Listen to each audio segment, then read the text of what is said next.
Okay, good afternoon, ladies and gentlemen, or good morning for those of you in the US. Good evening for those of you that have stayed up very late on a Friday night in Singapore and potentially Asia.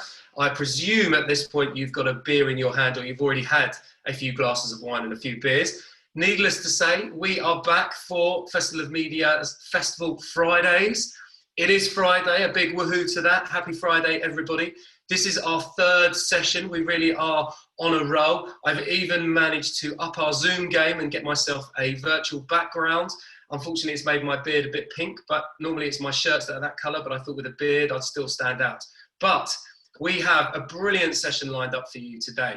Last week, we talked about how do you MOT your media? How do you put together media that helps effectively, if you like, save the media ecosystem? How do we stop ad fraud? What can we do as media players? And prior to that, we had how do you use audio in your campaigns and why audio is becoming exceptionally important in the media and marketing space. But this week, and it's a beautiful segue across, we want to talk about the role of global media directors and leaders.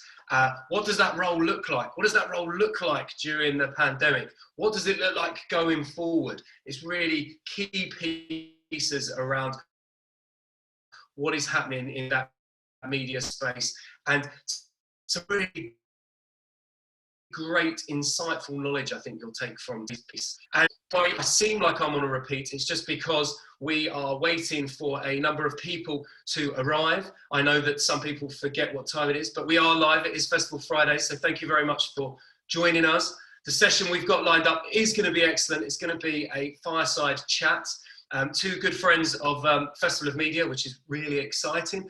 And we are going to be looking at that role of a global media leader. What does it entail? What keeps them up at night? How do they work? And I think the beauty of today's session is it features a brand that, if you like, has really changed its perception with the public over the last 6 months of this pandemic, which I think is really, really interesting. There's a lot of tales out there from the pandemic, but this is really interesting. And the person who's helped do this kind of started the job at the start of a global lockdown, so effectively hasn't seen his team in real life since he started the role. So he's got extra challenges to deal with. So without further ado, let me put you in the hands of our speakers. I'm going to disappear and unpink my beard. But without further ado, let me introduce you to Dom Denford, who is the co-founder and CEO of ID Comms. And if we're on stage, we'd give a round of applause. So here you go. And he will be interviewing today Travis Freeman, who is the global head of media for Uber. Let's give him a round of applause. Take it away, Tom and Travis. Thank you, Jeremy. I should have got my green screen out and you could have given me a pink beard as well. I wore a pink watch. I don't know if that counts. Okay, well, that'll do. That'll do. We should have put our pink shirts on. Travis, hi. Thank you for joining us on Festival Friday. Good to be here. We'll get straight into it. Before we start talking about the kind of the COVID impact on your role in your business, I think the last time I saw you, we were sat in a coffee shop in New York. I think it must have been maybe in the middle of February or early February. And we obviously had no idea what was about to happen. And I think the next day you were due to fly to San Francisco and start setting up for your first new big role on the client side. It was really exciting. So what happened then after that? Just talk us through, because it's been a bonkers 6 months for you. Yeah, no, it's been, yeah, unlike anything I've ever experienced. So we were, I think we were in Hudson Yards having a coffee. I flew out to SF the next day. I was out there for basically the back half of orientation. So really just understanding what I was getting myself into. I needed to get a computer, figure out, where the office was, all that stuff. And then, so I did that.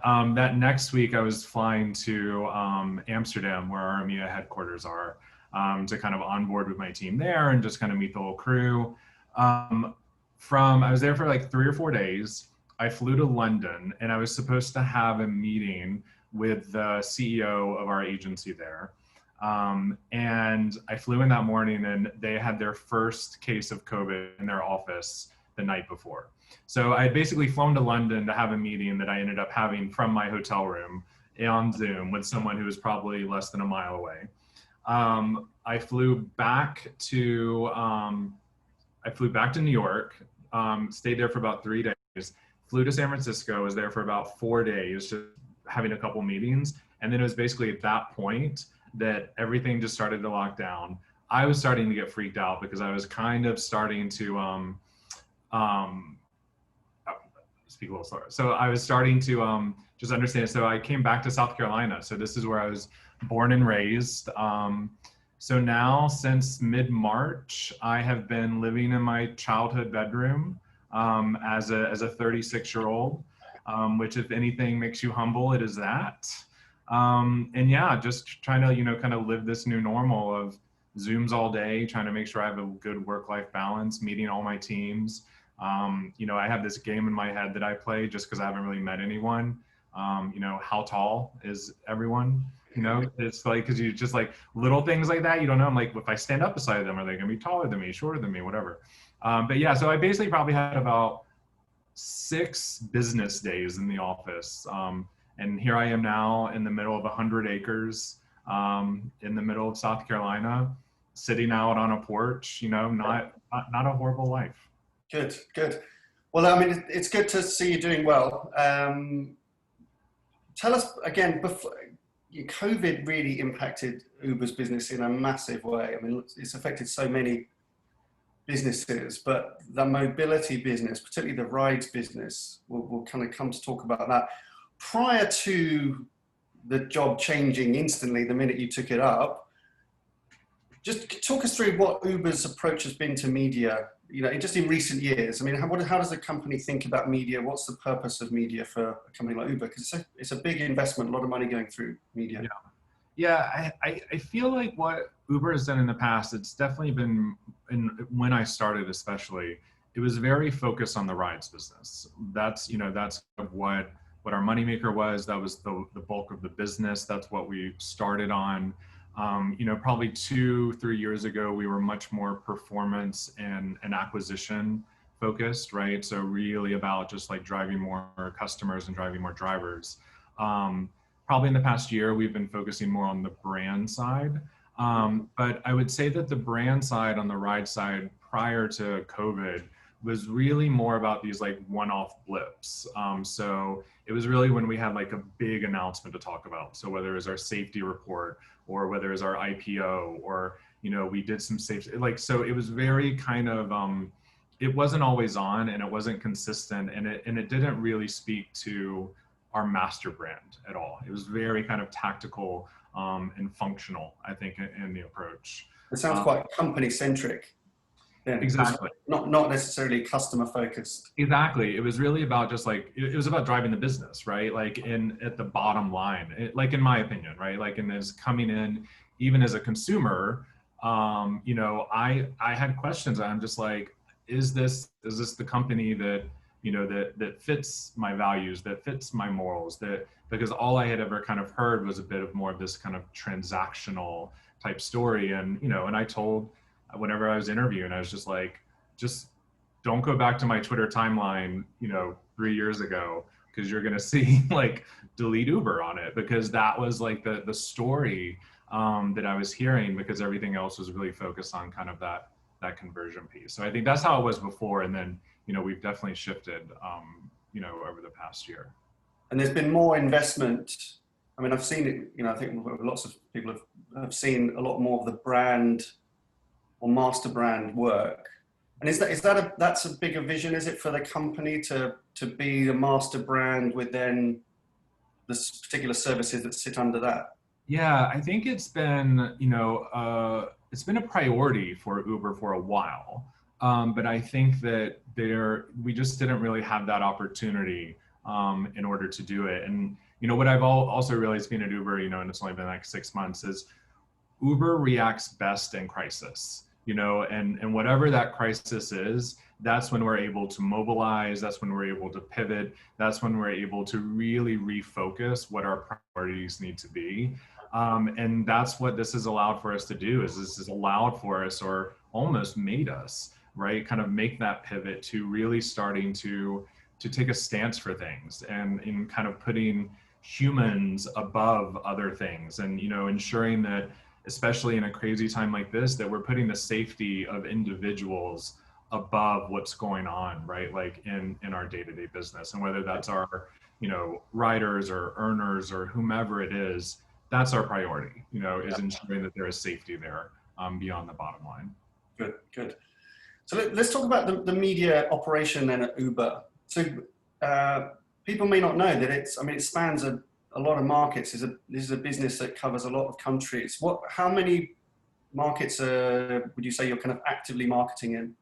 So that's one thing that have been doing over the past 2 years is it is a fewer, bigger, better type of mentality. I think that's been a big shift in the company probably over the past 18 months is, we were a really homegrown type of business and everything was very much so locally first. And there were even things like, not even like country GMs, but city GMs. So and I think that's why also Uber has been able to grow so well, because we have those people on the ground who really understand the nuances of that market, the nuances of that culture, the human beings in that market, and how we need to think about all of that differently. So I think what happened is that's just not scalable after a while once you become such a large company like us and a global footprint. So what we've done is we've kind of culled down that list of priority markets, and the markets differ on the mobility side and the delivery side, obviously. But I would say that any given moment, there's probably 10 to 12 priority markets that we are, really heavily investing in. Versus I think that number would probably be double, if not triple, maybe 2 years ago. And I don't think our funding was probably making as much impact as it needed to, versus now with the consolidation and ensuring that our priority markets like A and B markets are, getting the bulk of the funding and the resources. Yeah. So I think it makes a lot of sense that the business, as it grows, becomes quite decentralized for marketing and quite localized. But over time, and as it matures, and particularly as the brand becomes more ubiquitous and known, it may tend to be more centralized marketing thinking. Where are you as a business? Where are you on that journey? And I'm thinking then, the company didn't have a global media director. You were the first global media director. Is that an indication that the business is thinking more globally about its marketing? Yeah, for sure. So my boss came over, I think last September. So he's still less than a year. Thomas, this CMO. Yeah. So Thomas Penny, who led marketing on the hardware business at Google, basically for 10 years prior. Yep. And that was one of his big, pushes, is really understanding what a global marketing function looks like. So I think whenever you think about like the subject matter experts in kind of these central type roles, whether it be media, whether it be creative, whether it be research and insights, whether it be analytics, really starting to understand how those start to shift, where we're understanding how all of that fits within a global first kind of mentality, but then also having our partners on the ground. So the regional heads of marketing, the local heads of marketing, the marketing managers who are our partners, right? And it's their budget, right? At the end of the day, it's like they're still making the decisions. We're there to support them, but we're able to do that from a lens that allows for us to have consistent messaging, consistent narratives, consistent, like media principles, that we're able to take these learnings from around the globe and then, push them down from the top down. Yeah. So I think that we're trying to, it's a hard shift. I think there's a lot of companies that have tried to do this. They failed. Most of my background is CPG, so I've seen that happen over and over and over again. But it's actually really working for us. And I think that we're getting a really good balance of, global approach with regional and local influence that allows for the impact to still happen with the efficiencies from that central and global group. Yeah, good. That prompts a lot of questions. As you know, I love asking media directors what a global media director's job is, because it's a hard one to pin down, because you don't necessarily have direct influence on the way money is being used locally. You can, some view themselves as, the internal evangelist that just brings all the kind of the good thinking and just to try to nudge in the right direction. Some describe it as defining the North Star. How do you see that role? And it's new for you. You've seen it on the outside, but on the publisher side and on the agency side. Maybe start off with, like, what did you think the job was going to be? Like, what made you move to become on the brand side, and what's it been like as a global leader? So I think for me, the most interesting part of the job was the fact that it was a new job. And most of my roles that I've had in the past have been about building and kind of creating something, and not just kind of coming in and taking over from someone else, but more about building out process, building out the practice. So that's what's most intriguing to me is, working for a brand that is also a verb, and it's like, there's two brands in the world that are, had significant budgets that I would be able to kind of play around with, and also kind of have my hands in molding what our media practice looks like moving forward. And really kind of through that lens of the markets owning the money, making all of the decisions, not really having to kind of lean into global previously, but now being able to set up that process where you have that yin and yang between the two. So I think that was the big thing for me. Is like, I just wanted to build something. I wanted to I've seen it done so wrong, I think, in so many instances, and not saying that I'm going to get it perfect or it is perfect or it will be perfect. But I was able to kind of help build it and shape it based upon what I think is just going to work best. Yeah, good.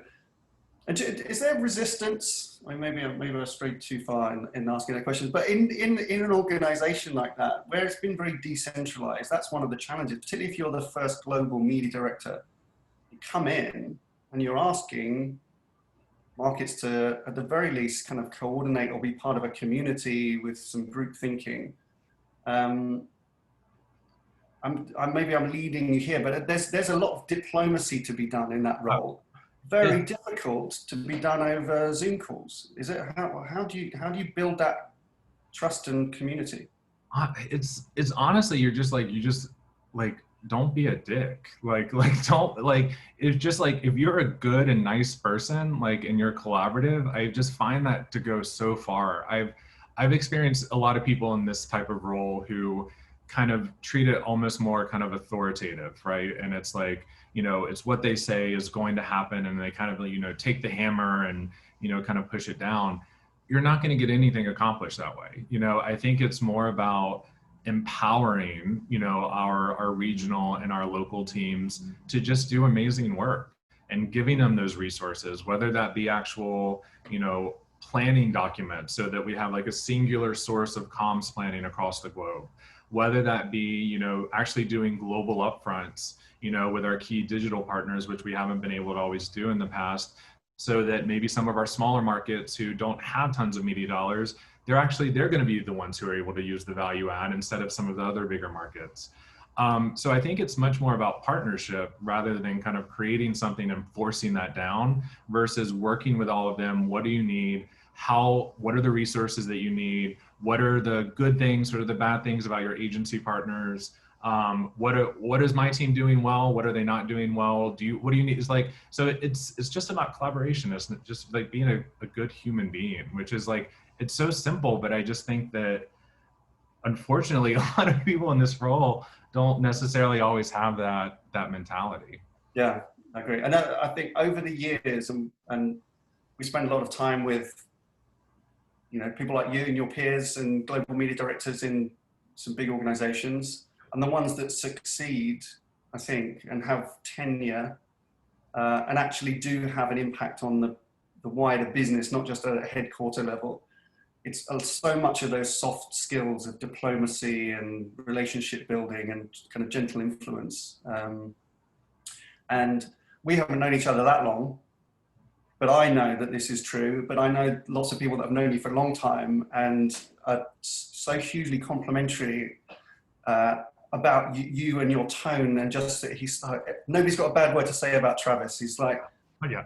But you built some very strong relationships, and you've got an incredible reputation in the industry, and so I'm sure that factored massively into them. Yeah, I mean, you might have a really small sample pool, but we'll go with it. Okay, I'll go back on the Twitter feed before we find it. Exactly. Yeah, I can see some questions coming through. Thank you very much. Keep questions coming. I've got one more question for Travis, so we just kind of talk a bit about Uber, and then we're going to look a bit further ahead. That's really what we're supposed to be talking about. That was the brief, to look 3 to 5 years ahead. So do keep the questions coming. We'll keep an eye on them right here, and we'll pull out some good ones. So thank you for those. So just to finish off, like on the kind of short history or the short recent past, then what happened? I mean, the ride business obviously hugely affected. And I think you were actively telling your customers not to use your service, which, I mean, got a lot of headlines, but I mean, I'm assuming that's a kind of genuine, that was a genuine message from the business and not a cynical kind of headline grabbing ploy. How did all that kind of come about? What was the thinking?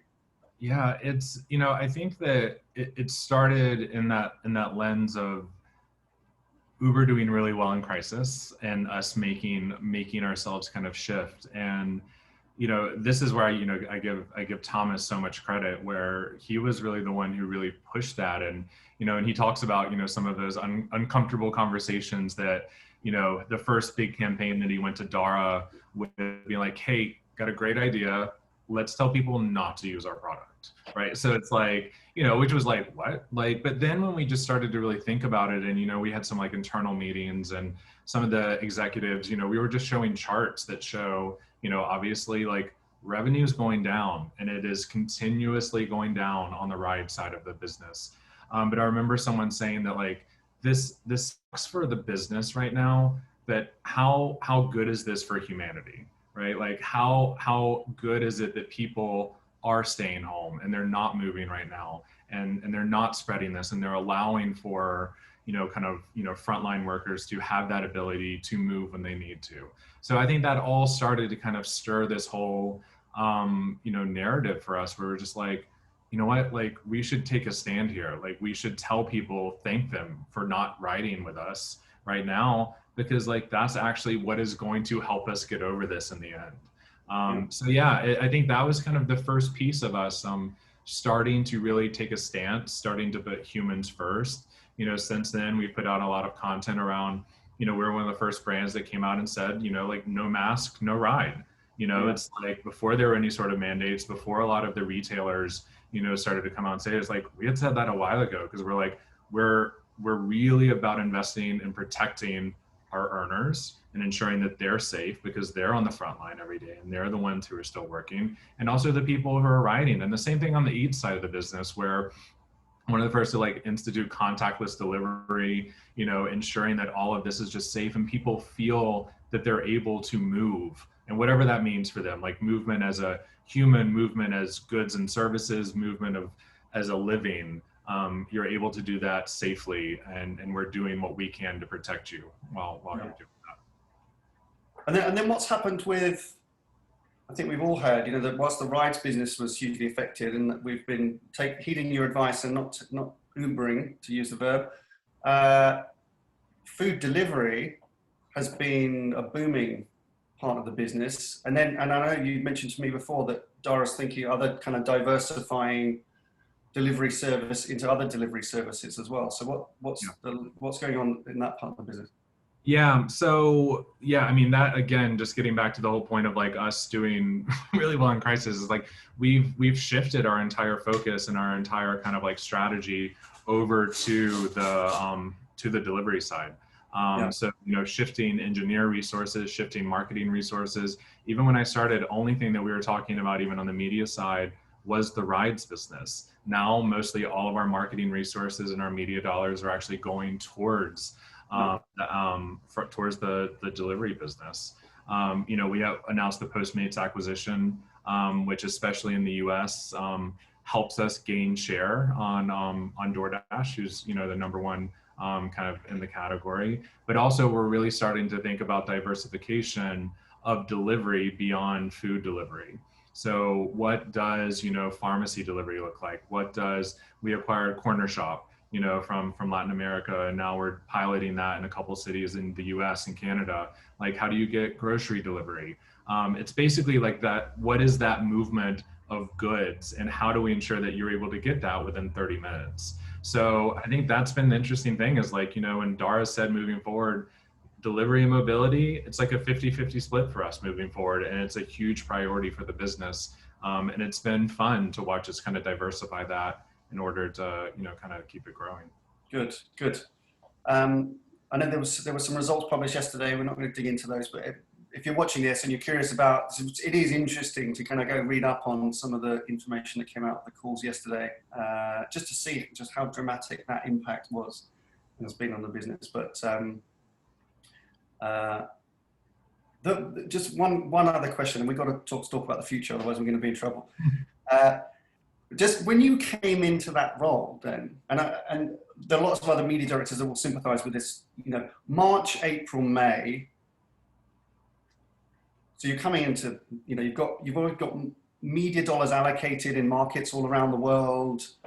You're coming in to try and kind of set up that central system. And probably one of the first jobs you get is what was the instruction? Pull all the dollars, shift everything to rides, like what? Summarize like that for us, because you're operating in a very decentralized system. I know you work with many different agencies around the world. It's not like one phone call. Yeah. What was the brief that you had, and then how did you activate that through your agencies and vendors and partners? Yeah. So I mean, I talk about process and how I want to build more process. I think the one good thing about Uber and kind of the lack of process that maybe we've had on the media side is we're not usually planning too far ahead of time, right? Again, I'm coming from CPG where this time every year I would be done with 2021 tactical plans, and just, kind of ready to go into the back half of the year.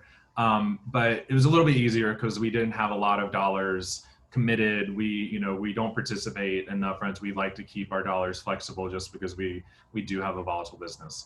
But I think it all started to correspond and it started to happen with this lens of, again, starting to take a stance for things. And I think that was the brief to our agencies, is really understanding, what do consumers want to hear from us? What do they expect to hear from brands? Do they expect to hear from brands, right? Like, and if they do, is it about COVID? Is it about creating levity in the market? Is it about, ensuring that, they're taking a stance against like other things that are happening? And if they do want to hear that, what does it take to make breakthrough? So that was my brief. I think that we were a bit lucky where we didn't have to go completely dark. It was more about reallocating our dollars where they're actually going to be most impactful, because it isn't going to be most impactful trying to drive rider and driver acquisition. So we shifted more of that type of messaging and approach to the Eat side of the business. And then on the master brand, it's more about how do we make breakthrough to make impact with our consumers through an audience first kind of like planning. Yeah. Good. I'll jump to a question actually. They're coming through anonymously. So credit to you if you're asking this question. What's the one piece of advice that you wish you'd been given before starting at Uber? Or maybe let's just frame that into, because I mean, you've mentioned to me before about, going on the brand side. I mean, it has there's some, what are the pros and cons of that you found maybe in the first kind of 6 months? That's actually a good segue into that. It's, I don't think I knew how, I think that I had this perception that you come onto the brand side, and this is, no offense to any of my friends who have been on the brand side of their career, but like, it just felt like a easier job. It kind of felt like where you go to, you coast a little bit, and you have, you have a support system around you of, JVP partners and agencies and internal teams. I work harder now than I ever have in my life. And I think that the acknowledgement or not knowing the navigation of internal systems and internal interactions, I wish I would have known better. And not saying that would have obviously changed anything, but I think it would have prepared me a little bit more to know that my job is not only about creating media plans, approving media plans, working with our JVP partners to do upfront commitments, negotiating with the networks. Half my job, if not more, is navigation of internal partners and systems and sometimes politics. And I think I've learned so much over the past 6 months doing that over Zoom, over Slack, over email in a way that you can't normally do kind of like person to person. Yeah. The only other thing I would say, and this is super tactical, but it's kind of like save my sanity, is I've never had a work phone. before. I've always just thought that was silly to kind of carry around two phones. Now that there's this weird, not a separation between work and life, what I found is I was waking up working, I was going to bed working, I was just kind of sitting here just because it was all on my phone. So I got a work phone, and now when I close my computer at 6:30, I leave my work phone beside my computer and I'm done working, because that's the only way to kind of keep sanity. So that's a super tactical, but a huge thing. That's a really good one. That's good. I haven't heard that before, but that makes a lot of sense. I will get myself a work phone. Well, it's my company, so I suppose I've got a work phone already. Yeah. Let's just go. Some good questions coming through, so I'll just kind of stick with those for the moment. Is Uber a brand that takes risks with its media? It says media spend, but I think media. I mean, do you take risk creatively and with innovation? Yeah, I think so.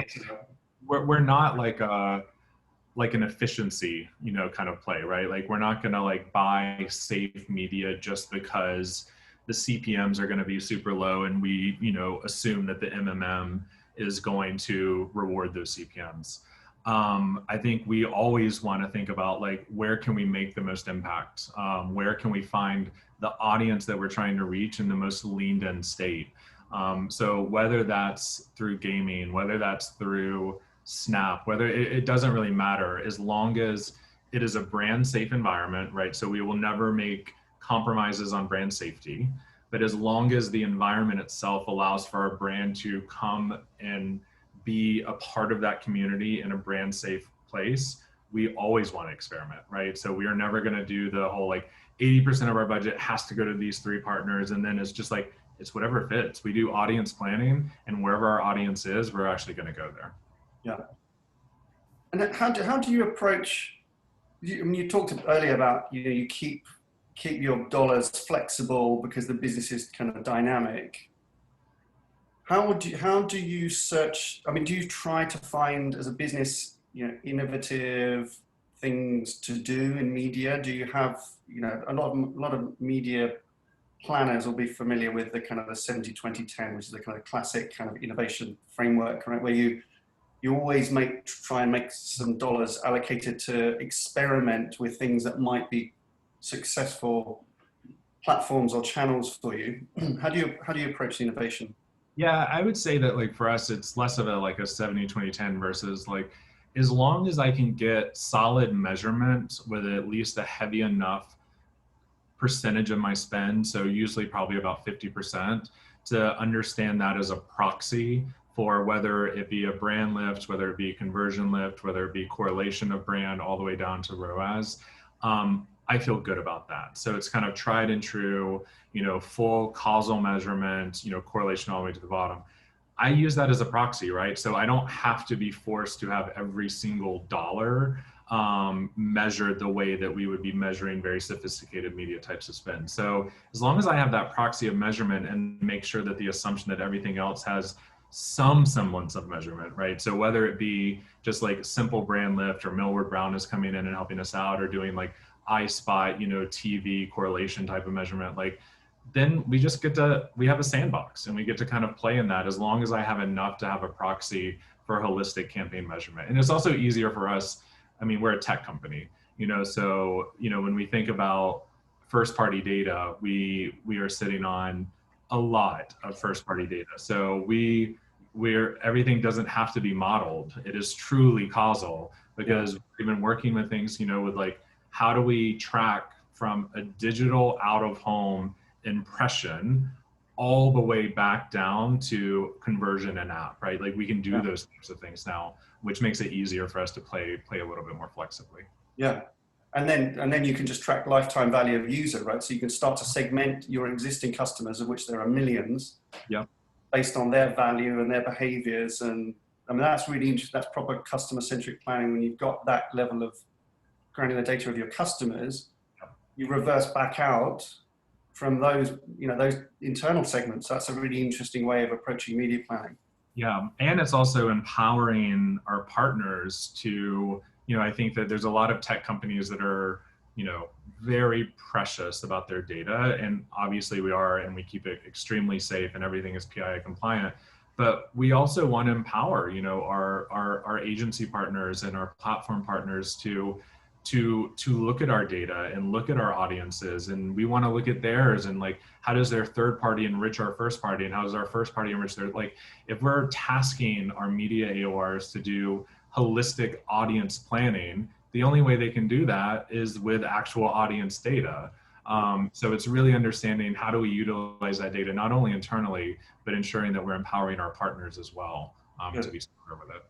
Good. Okay. Let's talk about the future. Okay. Before we run out of time.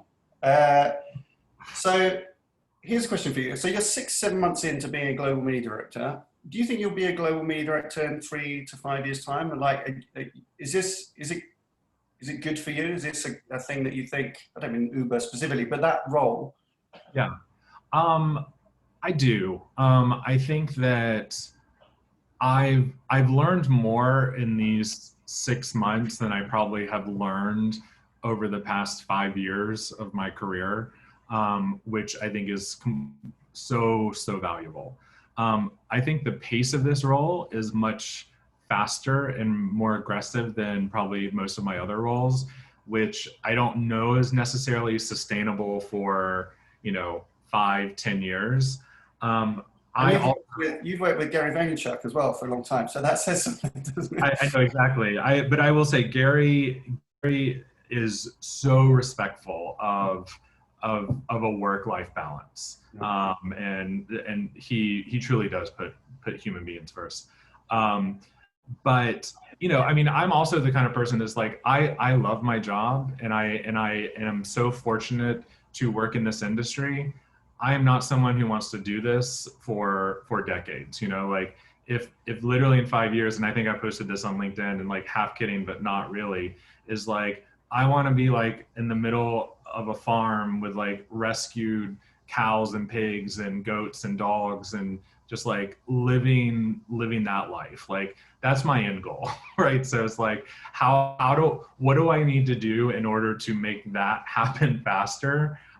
Is kind of my primary KPI, but in a world where I'm very fortunate to have this role and just learn so much. So I think in 5 years, absolutely, I will still have this type of role. 10 years, if I do, someone needs to send a medic, because I've probably gone crazy at that point. Good. Okay. Listen, we want some more questions. You can also add your applications to join Travis's idyllic farmstead in the next 5 years as well. So get those in early. Looking ahead at the role, though, I mean, it's maybe too big a question for us to dig into. But I mean, how's that role going to change in media? And there's so many kind of dynamics at play. You know, the more control on data with the marketer, which kind of empowering them to do more themselves. Lots of people, obviously, in your kind of roles at the moment, debating about in-housing media if they use external partners. I know you do a lot of the stuff yourself internally already. But what's the role going to be for a media director in the years ahead? I think it's more about leading in the communication side of the house. I think that even as we've done, you know, most brands, as they do comms planning, as they have like IEPs set up, so many times those are creatively led, and it starts with the creative idea. And then it then trickles into maybe all of the other pieces, whether it be media, whether it be PR, whether it be social. I think what we're starting to see is a lot of our bigger ideas are actually starting from a media lens first and foremost, because we have that first party data, we have all of the audience data, we're able to look at affinities, we're able to look at how they're all the different indices, right, based upon consumption and what they're expecting, you know, from brands.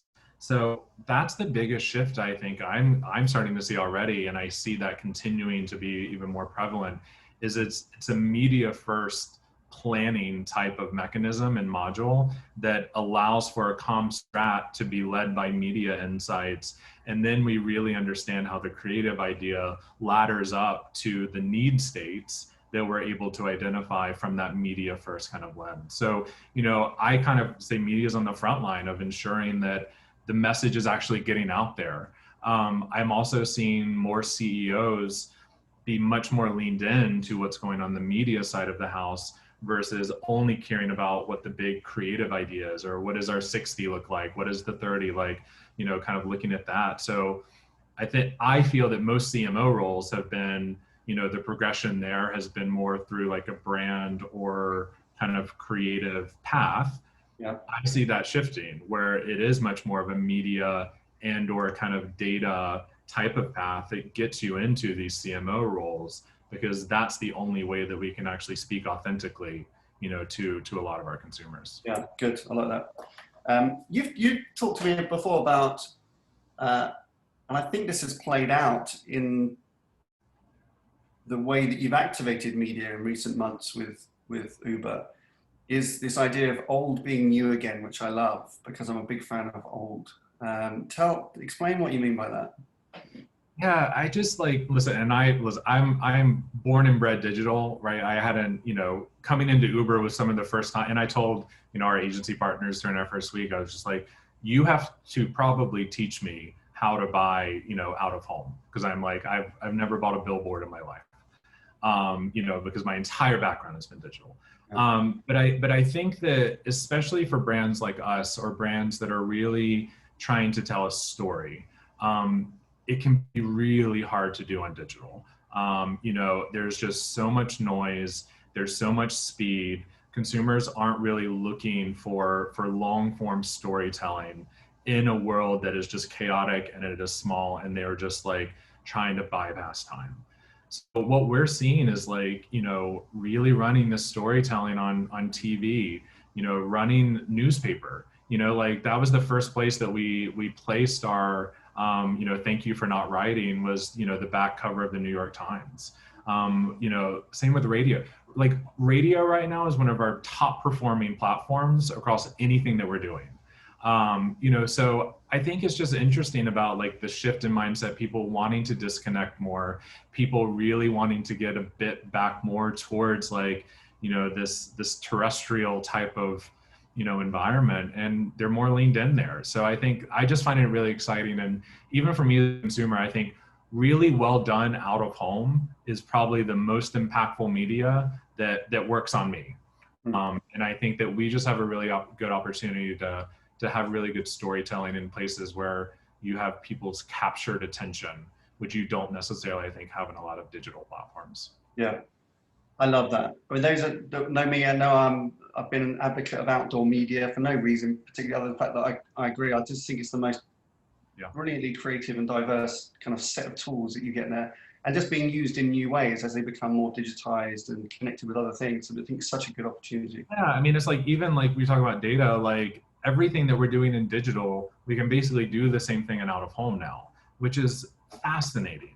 You know, the fact that we can get to from that digital impression all the way down to the conversion, you know, we're able to day part our message. We're able to understand really specific insights about the audience who is right in front of that, you know, that out of home like activation, even more ways than we have in the past, which were very demo based.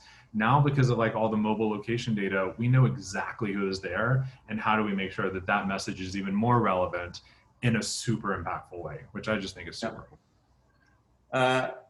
So, I mean, maybe we're harking for things from the past, but with a, you know, with a modern twist. What about the future of media buying? Are we, which we tend to call like programmatic or people, right? Media buying used to be a people business, a very people business, in the sense that most media transactions were really done over steak dinners and bottles of wine, or, you know, events and at the Super Bowl or whatever it is. Very people business historically. It's had a massive impact in the last 10 years of technology and techniques taking over, or, you know, automating a lot of that, optimizing the buying. Yep. Have we gone too far, do you think, on trying to get the algorithm to solve all of these problems for the media director, and do you think we might shift back to more human relationships? Where are we going to net out on that?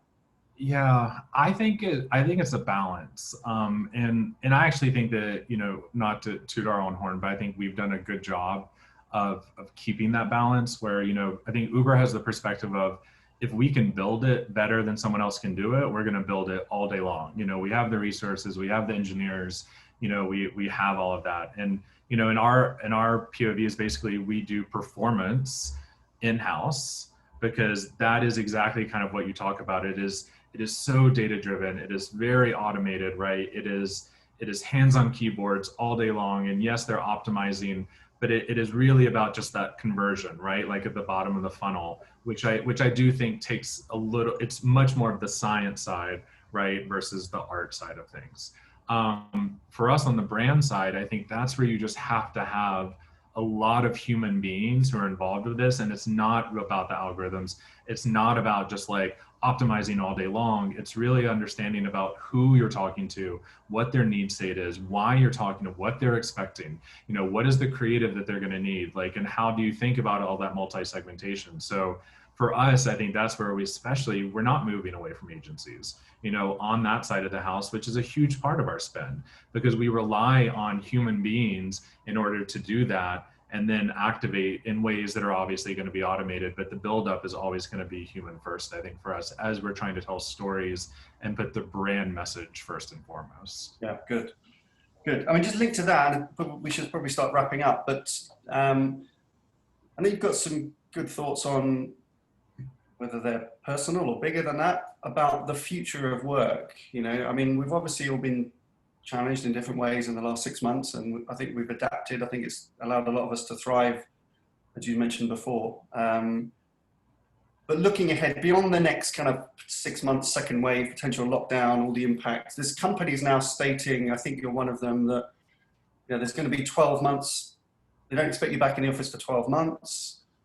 What does that mean for you? And how do you think that we're going to be impacted? Yeah.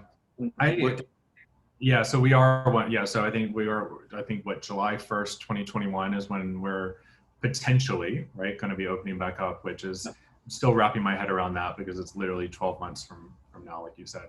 And then I'm just going through this mental crisis of, I'm like, okay, so then I'll be a 37-year-old living in my childhood bedroom with my mother, which I love. The only thing that will have changed. Yeah, exactly. Also, side note, like I've been like hawking all of my old like He-Man figurines and like all of my like childhood stuff, like as a side hustle on eBay, which is keeping me busy. But I think for me, like, my main priority is keeping the sanity of my team, because I think that there is such an ease of working more than we have all ever worked in our lives, because there is no separation of work and life. There isn't that moment of closing your computer, walking to the next conference room, and at least having 5 to 10 minutes of a sanity check. You know, so for me, I'm mandating my teams, like, you know, they take one day a week where they don't have meetings, right? And it is only for them. They cannot be working past a certain time. And if they are, we need to think about resources. We need to push back on deliverables. Like, for me right now, it is a human first business. Otherwise, people are going to get burned out, and they're not going to be good at their job, and they're not going to be happy at their job. So for me, that is my main and only priority right now, is figuring out ways that the team can work for that amount of time without going insane, and also continuing to enjoy their job. So I think that's the main thing. And it's like, you know, and Uber's doing good stuff where it's like, you know, they're giving everyone stipends in order to, you know, set up their home offices, and, you know, and allowing for this comfort, right, at home. But it doesn't mean that you should be working more or working harder. It means that you should be working probably smarter, which means disconnecting. Good. I'll ask one final question. I think we should wrap up, because I know you've got a meeting on the hour, and I want to give you the chance to prep for that. We're so bad at running meetings into meetings, aren't we? That's been the biggest challenge. You've got to stop at 10:02. You have to stop at 10:02. It's now 10:02. What are you most looking forward to? Like in life? That's the question. That's what's been asked. So I mean, I think, yeah. What are you looking forward to? Let's just say like the year ahead. Yeah. I mean, I guess let's keep it with work, but like, I'm really looking forward to brands like putting their money where their mouth is, and stepping up and having purpose and taking a stance for things. I think that, you think especially about like the TikTok generation and like a younger generation, like they mandate it, right? And if brands don't stand for something, if they don't have a purpose, those brands are not going to win with them.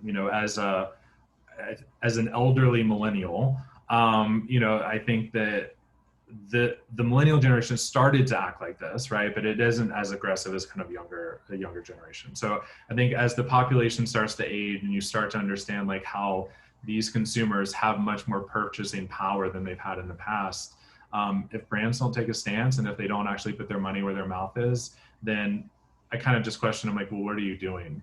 We're so fortunate to have this platform and to have this money and to have the ability to speak to masses in the way that we do. And if you're not doing that for a reason, or if you're not doing that for purpose-driven marketing, then I'm not really sure what you're doing. So I'm looking forward to more brands stepping up, more brands taking positions, and more brands doing the right thing, for human beings. Good. Thank you, Travis. I think we'll kind of wrap up there. I hope everybody got a sense, a good sense there. I mean, Travis is one of a number of media directors in this role that I think are just the next generation of media leaders, like are just articulate and get it, and digitally savvy and well connected and able to build great relationships. And those are the kind of things I think that go into success in that role. So we wish you all the best in developing that. But Travis Freeman, Global Head of Media Uber, thank you very much. Of course. Thank you, Tom. We'll pass back to old Pinkbeard if he's still around. Of course he is. Of course He he is. is. There he is. There I am. Now I've gone very funky. Thank you, Travis and Tom. That was absolutely fantastic. As per normal, I have a whole raft of questions, but I realise, Travis, you've got a meeting next, so I'm not going to ask them. Thank you very much. And at this point in real life, we would be giving you a round of applause to say thank you, Tom. Thank you, Travis. Absolutely fantastic insight, and I think we could have probably gone on for another hour. But we will have the video of this, guys. So I know a few of you kind of joined halfway through, so you can actually kind of watch back. It's definitely some great insight and worth watching there. Everybody who tuned in, thank you very much to everyone in the US, to South Carolina, to New York, Tom and Travis, thank you very much. To our UK friends, thank you. To the Asia guys who hopefully are still awake after a few glasses of wine or beer, whatever they have on a Friday night. It's been a pleasure. This has been Festival Fridays. We will see you next week, where we interview Christina Cower, who is the co-founder of Camilla Beauty, all around performance marketing. So once again, thank you, Tom, thank you, Travis, and thank you to our audience. We will see you soon. Bye-bye.